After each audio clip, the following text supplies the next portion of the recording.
directement à une conférence inaugurale qui sera donnée par Mme Maureen Ellis, qui porte sur une initiative très importante qui est initiée par vous, la parole.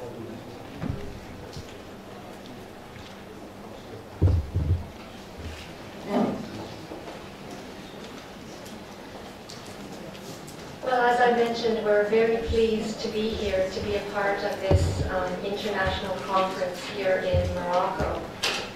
What I wanted to do was to provide you a little bit of background on the work that we have been doing with the Moroccan Biosafety Association and look towards the future in terms of some of the activities that we're working on, both with the Moroccan Biosafety Association and with many of our other member biosafety associations around the world. Biosafety associations such as non-governmental organizations are a very important piece of the puzzle in putting together a national biosafety and biosecurity strategy. I think they're a very useful type of organization in that they can bring many different types of individuals together, from policymakers, senior government officials, all the way down to those bench scientists and researchers who are working in the laboratories every day.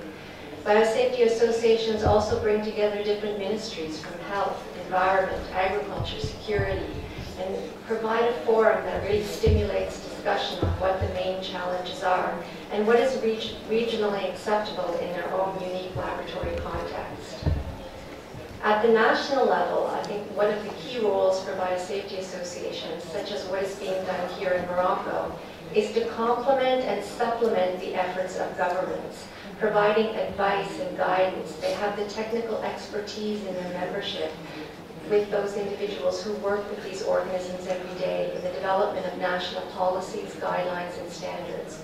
But they too can also assist in implementing national policies and guidelines and ensuring that people who are handling these organisms and dangerous materials are responsible and understand what the implications are. Raising awareness, I think, is one of the key activities of the biosafety associations. For us, at the international level, and even at the regional level, we try to provide support to our many biosafety associations in the work that they're doing nationally, and try and raise these issues of biosafety and biosecurity at the international level in various international fora and meetings, trying to provide technical guidance into the development of international biosafety requirements, standards, and guidelines to see where we can harmonize our approaches among various regions. And also, of course, in disseminating these international best practices back down to the national level. The International Federation of Biosafety Associations is about 10 years old now.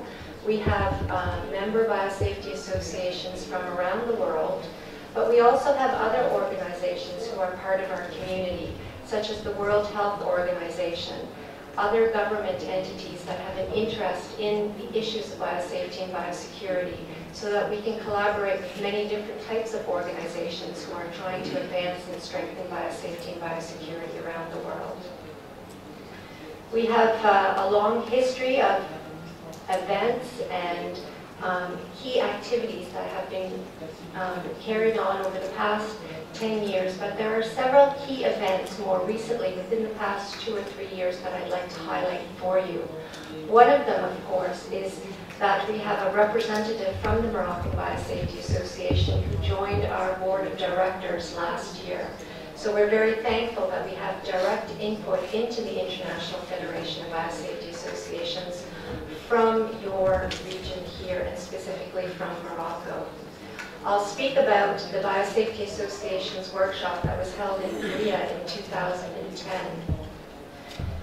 This was held on the margins of the Asia-Pacific Biosafety Association meeting, where they brought many countries together from the Asia-Pacific region, but we're also very thankful to have countries from Africa, from Europe, and other regions to come and join us in Korea for a special workshop on biosafety associations. It's there that we began our collective collaboration with the Moroccan Biosafety Association to identify what are the key priorities for action. How can the IFBA and our other associations work together around the world, and what are those priorities that we need to address in the coming years? We were tasked to provide more support and guidance to our associations. There are about 50 different national and regional biosafety associations around the world. Some of them are doing quite well, such as your association here in Morocco, but many of them do not yet have that kind of support. They're new and emerging associations. They're looking for guidance. How can we advance biosafety and biosecurity in our country? What is the role of a biosafety association? And how can we bring this network of individuals together?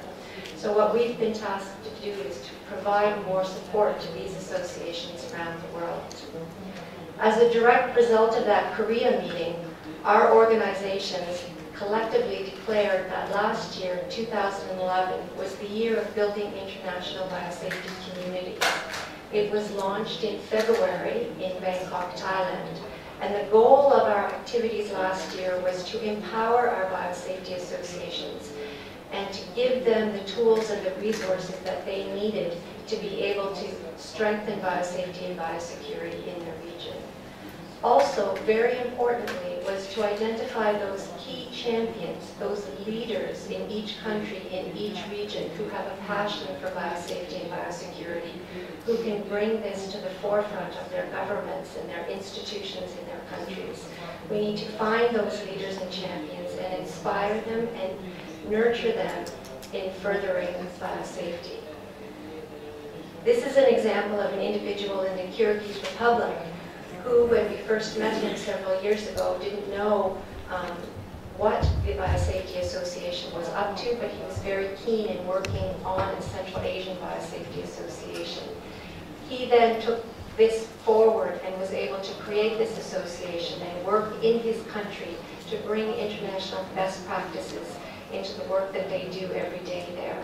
He is one of our biosafety heroes. We need to find those individuals in these countries and give them the resources and the tools that they need so that they can practice their work locally using their own ideas and their own resources to further biosafety in their countries. It's a ripple effect. The more leaders, the more champions that we can find and nurture, the more that we will build our international biosafety community. The International Federation of Biosafety Associations has what we call a Biosafety Heroes program. Each year we identify 3 or 4 heroes around the world, and we provide them assistance and guidance and help them to become leaders in their own regions. We hope that maybe you will be able to identify some biosafety heroes in this region and in Morocco as well. As a result of our 2011 year of building our international community, we now have a broad spectrum of biosafety associations who are working together around the world to address these issues. And it's our role at the IFBA to bring these people together, to bring our associations together, so that they can mentor each other, learn from each other, and grow together as an international community as well. There's a tremendous outreach through the IFBA into these associations, but also, as I mentioned, into our observer organizations, which include entities that are here today, such as the World Health Organization, such as Bradford University, the US Department of State, and others, our partners and colleagues who are working together with our associations to further the work that we do. Now, in February of last year, I mentioned, was the launch of our 2011 year. And at the same time, this was a key event for the IFBA and our members. We brought together everybody from the associations and our observer organizations to talk about what are the priorities for the IFBA and for biosafety associations.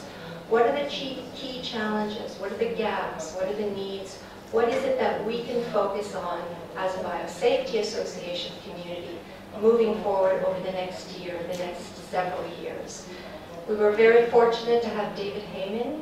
Many of you may know him as a former champion at the World Health Organization to help spearhead this conference and to set the stage for the work that needed to be done. There is a declaration that came out of this conference, and I know that Morocco has been referencing this in some of their documents as well. One of the big issues that many people around the world in our biosafety associations face is one of advocacy. trying to raise the importance of biosafety and biosecurity within their governments, especially ministries of health, agriculture, science and technology. Unlike here in Morocco, where you have wonderful government support, in many countries around the world, it's not seen as a priority. How can we raise priority within government agencies so that the associations can work together with them? Changes in policy, changes in biosafety, in biosecurity, in implementing new legislation requires an element of advocacy. We're working together with our biosafety associations to teach them to become better advocates. How can they sell this issue of biosafety?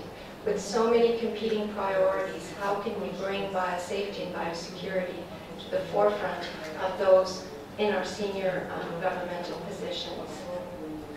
Moving forward from the February conference, the IFBA developed, in consultation with its board of directors, including your representative from Morocco, a strategic plan over the next 5 years of what the key elements that we need to address are moving forward as a global community of biosafety associations. And one of these issues was the issue of advocacy. We would like to see in ministries of health, agriculture, and other governments around the world who are currently not focusing on this issue, we would like to see a change. We would like to see more focus placed in those areas of the world and in those countries. And to this end, this year, 2012, is the year of international biosafety advocacy, where our main goal and our main thrust is to gain this political support and movement in countries around the world.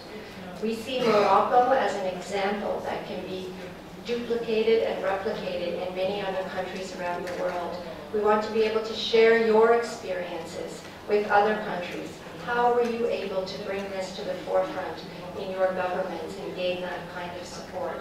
How can you help other countries achieve these same elements in terms of a national biosafety program? We're attending many different conferences, such as the one here, to try and raise awareness and to bring this to the forefront and to gain political champions who will further our cause in this 2012 year. Just a small success story in the Asia-Pacific region. When we first went to Thailand in February, the issue of biosafety and biosecurity was very new to them. They were supportive in that they hosted our conference and the permanent secretary was there, and he himself said, I would like to learn more about this issue of biosafety and biosecurity and how we can move forward. Since then, he and his government officials have worked together with their association to create legislation and have given that senior political support. But more importantly, the individuals within the association have been training champions and leaders throughout the country. Like you have done here in Morocco, they have trained all of their institutes and scientists in terms of biorisk management, issues of biosafety and biosecurity. And within a short year, they have been able to build their community and to enact legislation. They work at the grassroots level with their biosafety association as well. They recognize the role of an NGO, such as an association, in working hand in hand with government in building this culture of responsibility. This story and Morocco's story are the ones that we would like to see repeated in many other areas around the world throughout this year. Later this year in June, we will be gathering again together in South Africa, where we will talk about these issues of advocacy. We will share experiences from Thailand and from other countries to set an example and to try and raise more awareness. We are also identifying key champion advocates for biosafety. These are people who have a long-standing reputation, who are recognized by the international community, perhaps not for work in biosafety, but maybe in other issues, and they can become our champion advocates. So in June at our conference, we're very pleased to have Stephen Lewis, who will introduce our conference and who will advocate for biosafety on our behalf. You may know that he is the former UN Special Envoy for HIV/AIDS to Africa. He recognizes that the laboratory workers who are handling these specimens specimens and dangerous materials may have been left behind. We need to provide more support to ensure their safety and security in working with these specimens. So we want to identify more champion advocates who can speak on our behalf and try and raise awareness. I think it's also very important for us to tell our biosafety story and to develop messages that clearly communicate what the benefits are of good biosafety and biosecurity practices. With so many competing issues and such limited resources, we really need to develop clear messages that tell our biosafety story. Why is this important? Why should we be involved? I don't believe that we've been doing a very good job in many areas in telling our story. We need to be able to use social media to reach down to the younger generations and to reach across regions. How can we take advantage of social media now and spread the word of biosafety and biosecurity? We need to take your messages, take your stories, find people in your laboratories who can tell their own stories and excite people, uplift people so that they will see that biosafety is important. Create compelling visual messages. So together with our biosafety associations, we're going to be reaching down through our associations to find these individuals who can come forward and tell their stories of biosafety and biosecurity and how it has changed their lives and why it is so important. If you also go online and look at this particular video, it's called In Your Hands. This video won the Non-Profit Video Award for 2011, and it tells the story of hand washing. It's 2 minutes long and it's very compelling. How can we as a biosafety community create these kinds of videos as well that people will listen to, people will watch, and people will get this message? We want to work with you to create these visual images. Fundraising campaigns. There are many different fundraising campaigns that we can do. For example, this one particular agency created a very interesting campaign where they said, for your birthday, instead of a friend giving you a present or a card, let's have the friend make a small donation in your name on our website. They raised almost $400,000 immediately through this small campaign. We need to do that for our biosafety associations as well.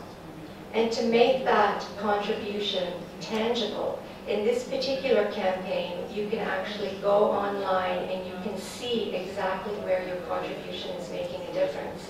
If we had a global network and a global campaign, would we then be able to go into Morocco and see the laboratories where we're making a difference? These are the types of messages that we want to create. We're also working with many different foundations and private sectors to gain their collaboration and partnership in moving forward as well.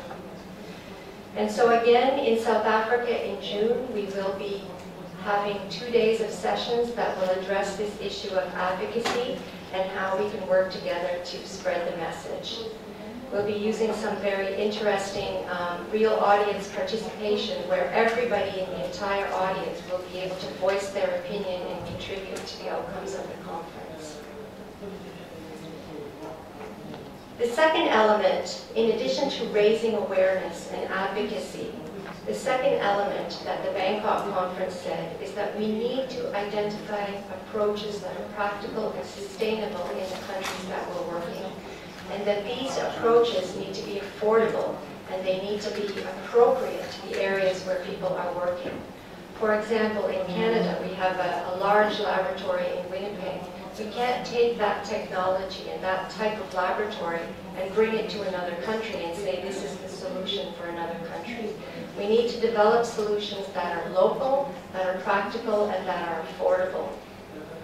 So as an example, one area where we want to work very closely with you here in Morocco is this issue of laboratory facilities and containment laboratory facilities.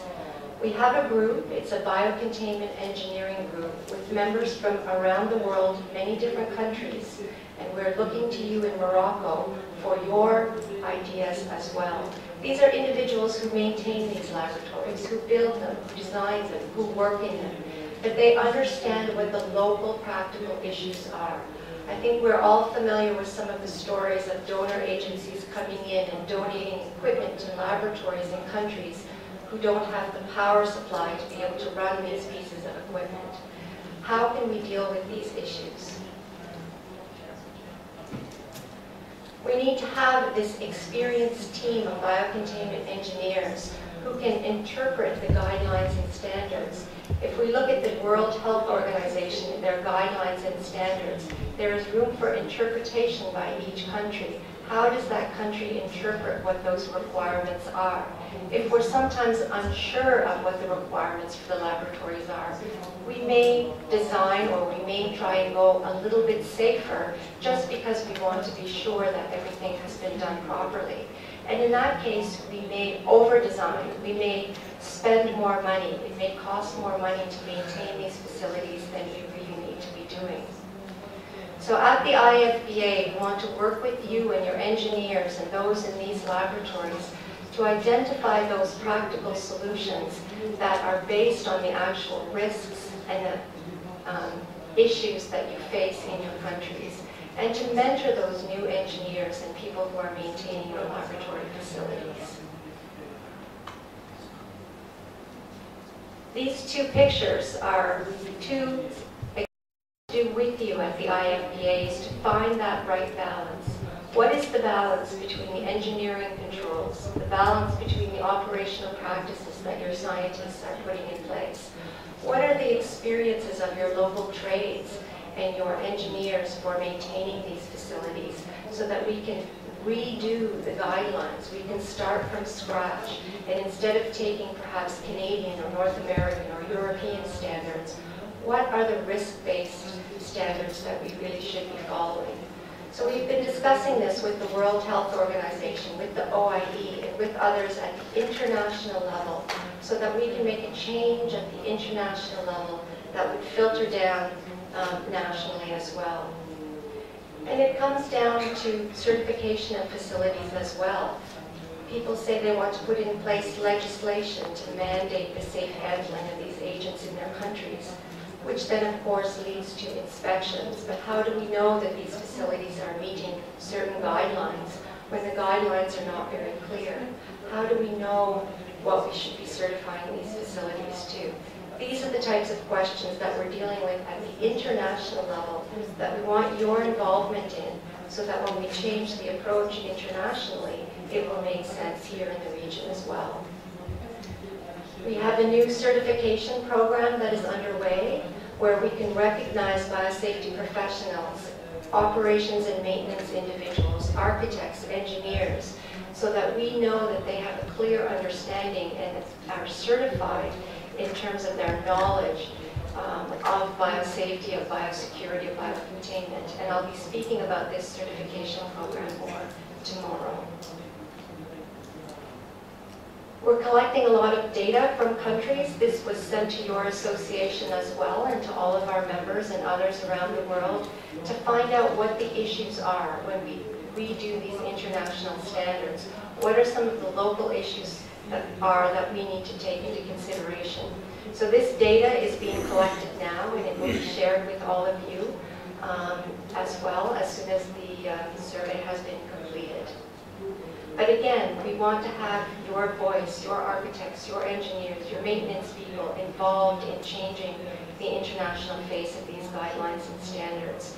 We'll be speaking about this more again in South Africa, but I think it's a very positive change in that the standards and guidelines are moving towards a risk-based approach that is practical on the local level versus looking at what might have been done in North America and wondering if that is applicable in my country, where we might not have the same situation, the same resources, the same utilities, the same risks. But finally, I think the key is to focus on our people, and that's where the associations really come into play. We can have all of the guidelines and standards in place, but without the people who understand that and who implement that and who are dedicated to that, we will never be able to advance biosafety and biosecurity. We need to continue meetings such as this one, where we are sharing best practices with each other. learning from each other, and moving forward in that way. And I think here you've been able to bring together a large variety of partners, and we are very thankful to be part of this partnership, because it really takes a lot of different types of entities, governments, biosafety associations at the national and international level, and many others, including private industry, to come together to really address these issues. So I think by working together, by setting the stage, and collectively addressing this issue, there's great hope for advancing not only biosafety and biosecurity in this region, but globally, and especially in those countries that are less fortunate than we are here in Morocco, who need our support and who need the advocacy to raise awareness of biosafety and biosecurity.